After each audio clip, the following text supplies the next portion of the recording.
My name is Katie Wilhelm. I'm 17 and I play sport. I like to watch TV too, it's fun. And that's about it. I'm not that exciting.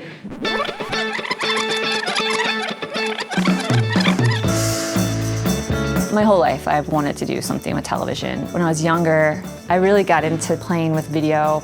Luckily, my parents were pretty patient and would video stuff for me. It's funny to think that there's something I did in 9th grade as this goofy thing I'm still doing as a 35-year-old.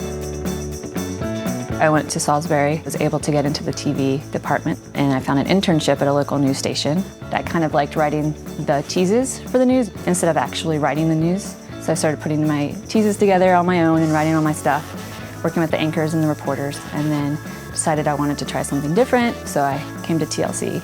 Here at TLC, I'm a supervising producer, and it's basically just a fancy title for someone who makes commercials. I like doing puzzles, and so I feel like my job is basically puzzles with sound bites, screening a show, trying to write a script, and then heading over to edit and trying to make some kind of promo to make you guys want to watch our shows.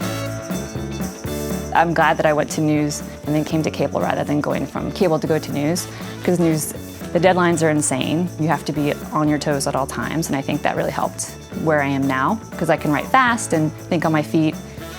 You have a little bit more time to try to think about a story and work with an editor and really try to get that looking pretty rather than just getting it on the air. It's just a different way of writing, and I was able to loosen up a little bit and just kind of have some fun. Next Tuesday at 9 on TLC. One of the classes I took at South River was my TV production class. They put a camera in your hands, and we kind of would walk around sometimes during the period and try to find things to make stories out of. They taught us reel-to-reel editing, which is what I discovered was one of my passions, and I loved it.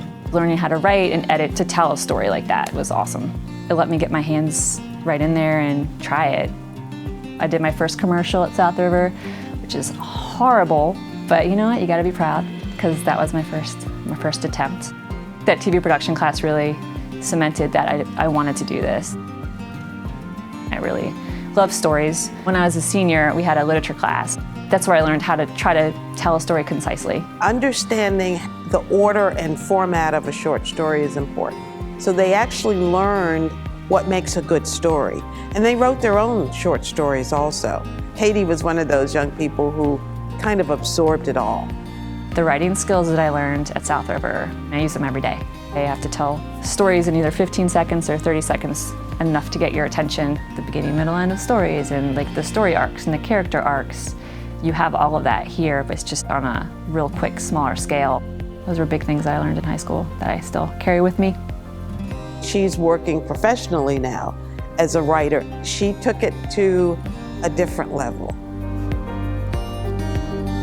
South River also, they let me be myself. I was a class clown, I talked a lot, but they kind of let me be me, which was nice. She was having fun. She was enjoying the experience of learning. I loved the athletics. I played tennis and I played basketball and soccer, and we won 2 state championships when I was there. The school got behind it, and you could tell everyone was proud of us, and it feels like a big sense of community. I made our motto, losing stinks and we smell good. It stuck, and we used to say that before each game. I guess maybe that was the first tagline I ever wrote. My advice to someone would just be willing to do what it takes to get where you want to be. When I was in Salisbury, I interned for the morning show, 3 a.m. to 9 a.m., and then I'd go to class all day. I wanted to do it, so I did it, and no one else wanted to do a morning internship. That's what got me to meet the person who helped me get the job at Fox 45, who helped me get the job at Channel 9, who helped me get the job at Nat Geo. You never know where you're going to meet someone or what opportunities are going to present themselves. Being willing to work and do the jobs that no one wants to do, it's not hard, and if you want to do it, you'll figure out how to get it done, and it will take you far. The sky's the limit for Katie. She's got great skills, she's got an excellent personality. I am extremely proud of the young woman she's become. It's been my passion my whole life, and it's something I knew I wanted to do, and luckily here I am doing it. Katie Smithson, South River High School, class of '98.